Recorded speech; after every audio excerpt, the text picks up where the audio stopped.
Hello, I'm your host, Brian Callahan. Seattle's PayUp law to raise wages for app-based delivery drivers went into effect just a few months ago. So why does the City Council want to change it? Thousands of workers have contributed to the development of the PayUp policies. The council passed PayUp in 2022 to increase wages for drivers on delivery apps like DoorDash. But some workers say since the rollout of PayUp in January of this year, it's been a pay cut instead. I feel like my income has been taken away from me. In 2023, I was receiving 250 offers per week. After PayUp, I'm receiving less than 50 per week. When the law took effect, the app companies tacked on a $5 delivery fee in Seattle, which many local eateries say has led to fewer orders and a major drop in profits. I urge the council to take swift action to prevent more irreversible economic damage to the restaurant industry in Seattle. I am driven by a sense of urgency that we do something right now. Council President Sarah Nelson has proposed cutting back on hourly and per-mile pay rates for drivers in an effort to get workers more work and help restaurants, and to encourage app companies to drop their $5 surcharge. The fees will not go away with passing this ordinance. Where's your sense of loyalty anyway? With your constituents or with these multi-billion-dollar tech giants? Critics, even some restaurants, say the council is giving away too much to the app companies, with only a few months of data to rely on. Do not roll back wages. Instead, rein in corporate greed, please. Will overhauling the new PayUp law help or hurt Seattle's economy? What we have in front of us is going to be the worst pay standard for gig workers in the country, and I quite frankly think that we deserve a lot better. Our panel weighs in. It's not cutting worker pay from before, it's actually going to increase worker pay from before. Buckle up for a debate over delivery dollars, next on City Inside Out.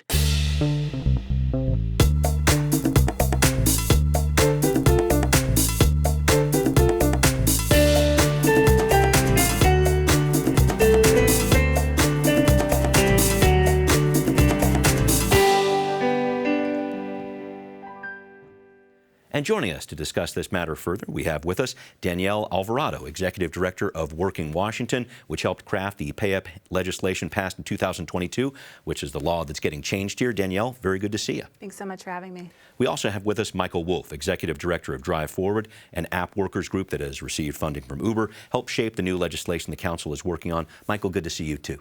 Thanks for having us. All right. I wanted to begin the show by airing a bit more of the City Council testimony from workers who've spoken out about PayUp over the last few weeks. Here are a few excerpts.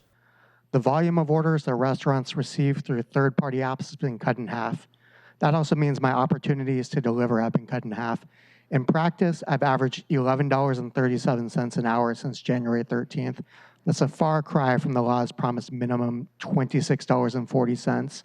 This law needs to change to restore order volume. To wait any longer is reckless. Seattle made history when we became the first major city to raise the minimum wage with the Fight for 15, but now that a real livable minimum wage is extended to delivery gig workers, the council seems to want to make history again by being the first major city to remove a minimum wage from tens of thousands of workers. Seeing what potential proposals the council is considering, it is clear that they are listening to lobbying groups funded by Uber and DoorDash rather than the workers themselves. In listening to the testimony so far, a majority of workers have opposed making changes to PayUp. A majority of restaurants have supported making some changes. And Michael, let me go to you first here. You have lobbied the council to make these changes to PayUp. Before we get into the weeds of what actually will get modified here, why does PayUp need to change in the first place? Well, so I think one of the things to keep in mind is, our organization, we have 2,000 members who are gig workers across the state. And what we heard from our members after the PayUp law went into effect is what Jason sort of alluded to here, that restaurant orders really fell off a lot. 50% is around the average. Some restaurants reported more, some reported a little bit less. But if you're losing that much orders, that means you're not going to be making, as Jason said, the $26.40 that PayUp promised. And our organization has always been supportive of creating a minimum payment standard in these industries. We just have a disagreement with how that law went about doing it. And so we feel that the new revisions is closer to what we would like to see in a minimum wage law that would restore the orders that have been lost, which would then restore pay. And we believe that the workers will actually earn more under this new revisions than they would have before January 13th anyway. So it's not cutting worker pay from before. It's actually going to increase worker pay from before. January 13th is when it went into effect this year. Danielle, I know Working Washington was a key partner in passing PayUp 2 years ago. What's your overall reaction to these changes the council's planning to make? Yeah, I think it's helpful to take a step back to just say what were the conditions like in this industry before we had a pay standard? Why is it so crucial, like Michael says, that we have some regulations in this industry? We had workers earning sub-minimum wages, working with no pay floor, no transparency about the jobs they were taking, and experiencing a lot of pressure to work when it suited the apps and not necessarily when it suited the workers, which is flexibility is such a key part of this industry. So the goal with this policy, which remains our overarching priority, is to make sure that people are paid a living wage that's minimum wage after expenses, that there is transparency for both for customers and for workers, and that people can really continue to choose when they are working, again, which is really so important in this industry. So when we have that as a bottom line, I think our major concern is one that has been proposed by Council President Nelson actually is a pay cut. And I think for us as a bottom line, making sure that workers are not earning sub-minimum wages is just, that is a bright line we can't, as a city, go beyond. And two, that the way the changes have been developed has been done in a really concerning way that has not been transparent or public or brought workers to the table. Okay, and I'm going to pull apart some of those issues in just a little bit, but I did want to talk a little bit more about what Council President Nelson has been saying here. And here's an excerpt from an April 25th committee meeting on the issue. Council President Nelson was emphasizing the urgency she is feeling to make changes to PayUp. Here's a brief excerpt of what she said. I don't want to wait for months because people can't pay rent right now, and so that is why I am motivated to do something that will have an immediate impact.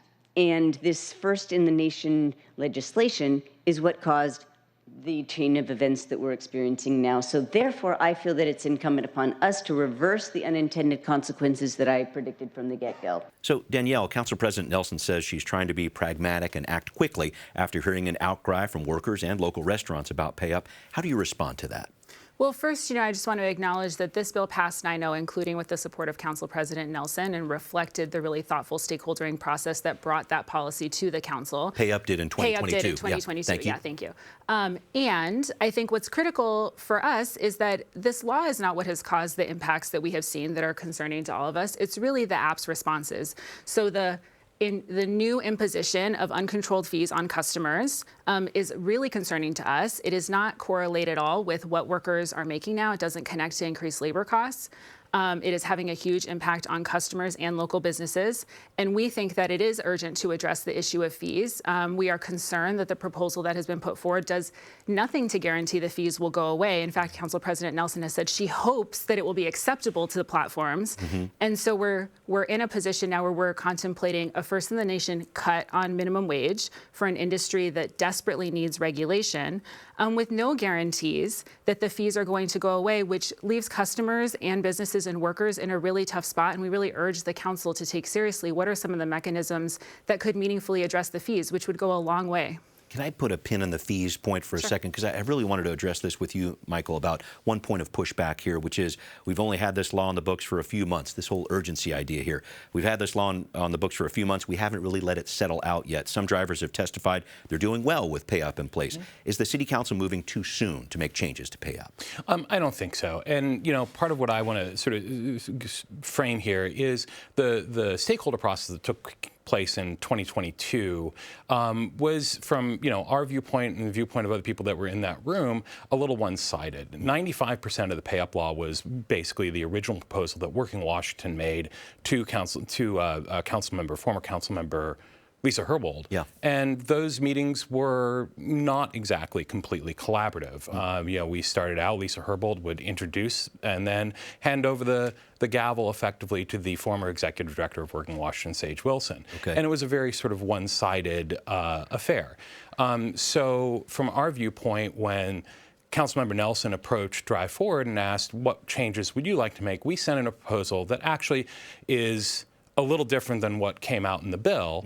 In fact, had a slightly higher per hour amount and a higher per mileage amount. Okay. But in the negotiations, the company said, in order to remove these fees, we need to change some of these numbers. And so that got negotiated in with Council President Nelson, and that's the result of this revisions. Yeah. So we think that the data side and collection of data is important, and that's why we supported Councilmember Kettle's amendment that would provide for a study, a 1- and 2-year study, so that we can come back and adjust these numbers to make sure that they're correct. The urgency part is if we're having workers and restaurants potentially, for workers, losing housing, losing food support, and for restaurants, we already know of a couple that have gone out of business because of lost orders. You know, this doesn't help Seattle's economy. And so the urgency is to fix something to get these deliveries back up so that we can have workers be paid, restaurants can continue to operate and be able to be profitable, and then study this with real data, which right now we don't have because the companies don't like giving up data. And so let's come back after we get those studies and adjust this if necessary. Danielle, what do you got? Just, you know, I think Michael's point about data is really important. It's something that the apps have intentionally withheld, even when council members have requested it. And Meaning, so like, how much are you really losing in terms of business? And to help them have a, companies? you know, to have policymakers have a full sense of, you know, the needs of all of the stakeholders. And I think, you know, we can disagree on how meaningful prior stakeholdering was, but I think if there's a perspective that prior stakeholdering was not effective, to repeat that mistake by having Uber meet with Uber and come up with a policy that then gets produced, it just seems like the council has talked a lot about good governance and data-driven policy, and what has happened so far has been inconsistent with that. And so what we're asking for is a process that really includes all stakeholders, that is data-driven, and that we know about it before policy is introduced. You know, we heard about this after legislation had already been drafted. And so I think that's part of what has been so encouraging for us about the statements from the mayor and from Councilmember Hollingsworth at the committee meeting, identifying the need for more stakeholdering, which we are always very willing to engage with.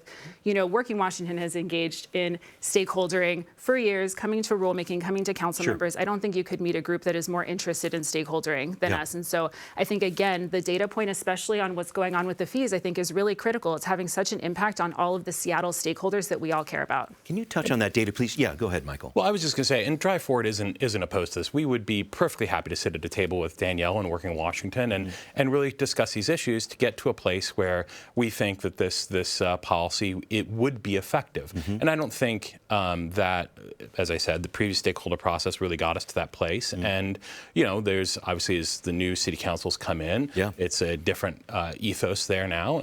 So, you know, I think there is some learning to be done on the new city council too. Fair enough. And maybe we can get to some of these middle points by talking about the numbers. And Michael, let me stick with you as we talk about what's been proposed in this new legislation. First, it would reduce the pay rate for drivers from 44 cents per minute now, plus 74 cents per mile during orders, to 33 cents per minute and 35 cents per mile.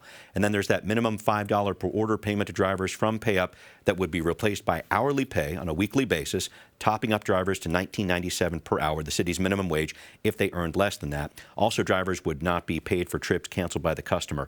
I know there's been a lot of questions about these numbers here, and if I'm misinterpreting something, please let me know here. But could you let me know, how did we get to these numbers? How are they going to help? What do we got here? Yeah, so I want to sort of clarify one thing, or a couple things. So the true up standard is at the end of the pay period, and that pay period can't exceed 14 days. So, but the companies can do it at a week, which is what their standard is now. I don't imagine they're going to necessarily change that. The companies will have to true up not just to 1997, but also to 35 cents a mile. So that true up is more than minimum wage, and as we know, 1997 is Seattle's minimum wage. And they're not going to get penalized. They're not going to be brought down to 1997. And the way the system used to work before PayUp went into effect, the workers would get a guaranteed amount per delivery, and at the end of every week, they'd get paid out that guaranteed amount plus their tips. And the way the new law will work is that will be there too. You get the guaranteed amount. If you end up earning more than the true up formula says, you get to keep all that money. So it's a balancing act of allowing the app companies to have some flexibility in how they particularly price an individual offer to both the consumer and to the worker, so that if there's a particular kind of offer that they know the workers generally don't want to accept, they might price that higher to get that to be accepted in a reasonable time frame to then service the customer well. Okay. So there's a lot of little nuances in here, and that may be getting into a lot of the weeds. No, it's an important part of it. You know, so it's mindful to know that this was the per hour rate was set at Seattle's minimum wage. So for the time worked, they will never earn less than Seattle minimum wage plus 35 cents a mile. Got it. In terms of why it came out to that number, our initial proposal to Council President Nelson and the rest of the City Council, the numbers were a little bit higher. Yeah. The companies really insisted in those negotiations that they needed to have these numbers there to be able to remove the Seattle regulatory fee. This $5 fee, right. And we've received assurances that if it passes as it is, that those fees would go away. Okay. So that was the reason why we were reluctantly willing to bring that down. Fair enough. Let's talk about some of these numbers, Danielle, and I know a lot was brought up there. Wherever you want to go into this, maybe it's that $5 fee and the assurances, I guess, from the companies that this is going to be removed, or where do you want to go in these numbers here? There's a lot to cover. Yeah, there is a lot to cover. Okay, there's a couple points I want to make. One, Please. just to respond on the question of the fees. I think it is really concerning for us, as I've mentioned, to just have assurances that something might happen with no guarantee really is asking us to make guarantees about cuts to worker pay with no guarantee that the trade-off that we're hearing about might actually pan out for everybody else, setting aside if that's a good deal. Sure. So, you know, we have seen a lot of success. This issue of fees being charged by these platforms this is not the first time it's coming up. It actually, during the pandemic, was a huge issue because restaurants are also charged fees for using the service. The council caps the fees during the pandemic, right? And that's actually permanent now. So that was a policy that was made permanent because people recognize that, yes, it's an important service. It's part of the industry now. Restaurants are using it. It's part of having a successful business now. Customers expect it. And at the same time, the council said, you know, it's appropriate for us to have some parameters about how that service is provided. Okay. And so, you know, even though it's a different council, I would think that was a very business supportive policy, and something like a companion policy for customers would do a lot to help businesses right now if that's one of our shared objectives, and also reduce access costs. I want to make a couple very quick points about the pay standard, which I know is complicated, and for people that work in other industries, they're like, why are there all these factors and multiplying and what's this, what's that? So there's a couple things I think that are important to understand. One is, in this industry, workers incur a lot of expenses doing the work. So making sure that people make minimum wage after expenses is one of those like baseline policy principles. So that's why, you know, the formula accounts for payroll tax, the other costs that people incur, right, that if you were an employee at a business, the business would cover. So we want to account for that. And then there's other expenses that people incur. Mileage is a big one. Yeah. And, you know, the IRS mileage rate is just the standard. It's not like a number invented by any organization. The IRS sets it. You know, the city's own policies say for city contractors, people get mileage. Yeah. And so putting that in the policy is really tracking what is a standard that is not specific to this industry. And accounts for the fact that wear and tear on cars and gas and all of that is a huge expense for people, and was one of the main issues people were coming to us before, saying that's how they're ending up losing money at the end of the day. Can I pull out that number? Because I thought it was very interesting, too, this 35 cents per mile reimbursement that this new version of PayUp is going to have in place. It's well below that IRS standard mileage rate of 67 cents for vehicle wear and tear. Some thoughts about that, Michael? Yeah, you know, one of the things, I mean, the IRS standard is a good standard as a general standard. And the way the IRS standard is computed, it takes into account the most popular vehicles in America. And, you know, in the last few years, 5-7 years, the top three most popular vehicles in America are the Ford F-150, the Chevy Silverado, and the Dodge Ram. Yeah. Of the top 10, there's only one sedan. So most gig workers who are doing this kind of delivery work, which is different from rideshare, aren't using, you know, pickup trucks to do those deliveries. I sure hope not. There's nowhere to park. And so the actual costs of drivers in multiple studies done across the nation have shown that the actual expense rate is lower than that IRS standard. And so that's where the 35 cents a mile number. When we did a study of costs back in 2021, it came out at about 35 cents a mile. We proposed to council that it should be at about 43 cents a mile. The companies had a study that said it was 28 cents a mile. So there's this middle piece. Okay. Right. Yeah. Okay. Right. And so that's sort of where that came from. And, you know, again, this is something that, you know, when we were in a room with Sarah Nelson and the companies, this is sort of where that led to. Yeah. And again, if we find in the studies in the future, once this legislation hopefully will be adopted, that that's not correct, happy to come back and adjust it. Okay.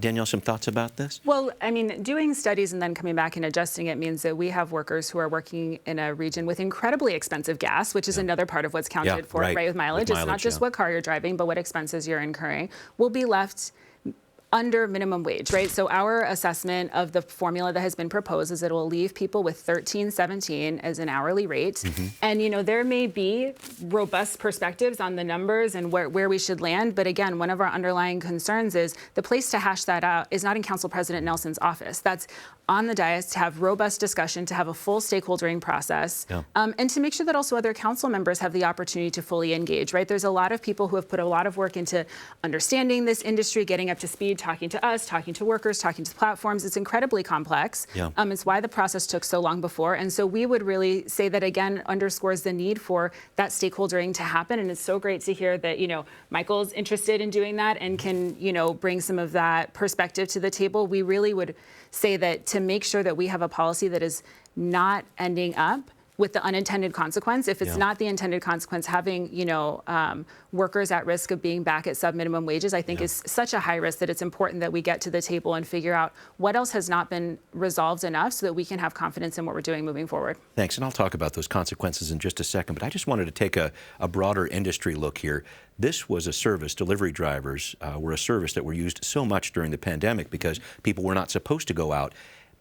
How is this industry changing? Is there less work with this now that people can actually drive to these restaurants? Maybe they don't want to pay that extra $8 for a burrito, et cetera. Can you give me some insight on this and maybe what workers are telling you too, Danielle? Some thoughts about this. How's this industry changing? Yeah, I mean, what we've noticed after the pandemic is there's been a number of workers that have gone back to, so during the pandemic, a lot of people, especially if you're a restaurant worker, server, you weren't necessarily still employed. Mm-hmm. Some restaurants managed to continue to pay their employees through the pandemic while they couldn't have people coming in. Yeah. Others didn't. And a lot of people turned to this kind of gig work to be able to make ends meet. Right. And especially in the delivery sector. And the pandemic, I think, was a unique scenario that resulted in being able to really make a living doing this work. Yeah. But since the pandemic, it's been our experience talking with our members that a lot of people who were doing this during the pandemic have now left the industry. And so it's come back down to about the number of workers about where it was prior to. Interesting. But the orders stayed relatively high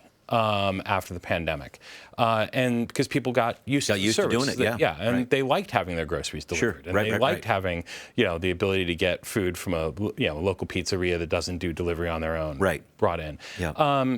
But as we look ahead and look at what's happened in the rideshare industry when these same kind of standards were put in, the rideshare industry in 2019 in Seattle and King County had over 36 million rides. Yeah. They're now down to 21.5. And when you compare it to the comparable markets across the nation, all the other markets have come at or above their 2019 highs, except for Seattle. Interesting. And so, we can think about the various factors, some of which is we're a tech-heavy city, so there's some work from home. But the other is we're one of the few cities that instituted a minimum pay standard. So we can't say that these don't have effect, right? Okay. They're going to have effect on orders. Orders are going to go down. Okay. The question is the balance going to be where the orders are coming down and the pay is coming up so that drivers end up making more? Okay. That's the balance we need to try and strike. Fair enough. Can you talk to me about this piece, Danielle? I just wanted to have you respond to what the industry is changing and what workers are telling you about their experience now post-pandemic. Yeah, well, first I just want to say we have so many members who are saying, I am making a wage where I can support myself now for the first time, not being primarily reliant on tips, having a base pay and not having over 60% of my income coming from tips is a game changer for people. So that is a really important step forward. I think, when we talk about the industry, we don't see this as an industry that's going away. Our perspective is that this is a part of the economy now. The gig model has been around for a while, has expanded to other sectors too. And so our responsibility to think about how do we make this an industry where people can really support themselves with the same expectations we have of any other work. You know, 10 years ago, when we did the $15 minimum wage, there were people that said that was going to tank the Seattle economy. And it hasn't. It takes some thoughtful stakeholdering and planning to figure out how do you get to a place that can balance the different needs. We put the work into doing that. We had a very robust stakeholdering process with business and labor coming together to figure out a pathway forward. And we really think that that is the very least that Seattle deserves and is able to do. You know, so when we talk about what do we need going forward in this industry, recognizing that there are some people who do it for convenience, but also people who are relying on it as their primary source of income, who are reliant on access to delivery services because they are disabled or otherwise need, you know, additional supports. It's really our goal is to make this an industry where workers and consumers and businesses are all thriving, and we really think that that's possible. Thank you. We need to start wrapping up here quickly. Sure, just real quick. And those issues about, you know, we want this to be an industry that is here for a long term, where workers are getting paid fairly, where consumers can do this at affordable price. And also, to a certain extent, you know, the companies have to be able to, you know, make at least a small profit. I mean, that's the whole point of being in business. Right. And so it's how do you balance that? And this is where, you know, our fundamental disagreements are, is where you strike that balance. We don't disagree on any of those other points. It's just the fine details where we're really struggling on. And let's talk about some of those details as we wrap up, because I think Council President Nelson said it, the nation is watching with regard to these changes to PayUp here. And Mike, I'll let you wrap up. What impact do you think changing PayUp will have on delivery drivers here and possibly across the U.S.? I can give you a minute. You know, I really do think that if these revisions are passed into law, we would see a return to these apps by consumers, and that will hopefully boost up the amount of work that people are doing, and therefore they'll be having more pay. As it stands right now, with this 50% or so drop in orders through on-demand restaurant delivery, you know, we're really seeing workers get hurt. We're seeing pay drop. And we've heard it as the Jason said earlier in the beginning of this segment, you know, $10, $11 an hour. That's well below minimum wage. And we need to figure out how to get back to where we were in terms of demand and increase that pay. Got it. Danielle, I'll give you the last word here, where you see the app delivery industry going locally and nationally with these proposed changes to PayUp. Yeah, the proposed changes are really a return to an era in the industry that we don't want to go back to, where workers have no basic labor protections that are really out of step with how we treat any other worker in Seattle. We think it's possible to have a pathway forward. It requires people being willing to put the work in and having leadership from council and the support of the mayor's office to get everybody to the table to have a real process to figure out what is our step forward. But we also know that what we have in front of us is going to be the worst pay standard for gig workers in the country, and I quite frankly think that we deserve a lot better. All right, we'll see what happens next. Thank you for this, and we will be right back. What are people saying on social media about Seattle's efforts to change its delivery driver wage laws? One person writes, "I don't pay for delivery anymore because of that ridiculous ordinance. Blame the city for out-of-work drivers, not the corporate entities." Another person comments, "Tell the corporations to eat the costs involved in the ordinance, rather than pass those costs on to drivers, restaurants, and consumers." We'd like to know what you think. Send us an email at contact@seattlechannel.org or find us on social media. Thank you for that input. Thank you for your input as well. And we'll see you next time on City Inside Out.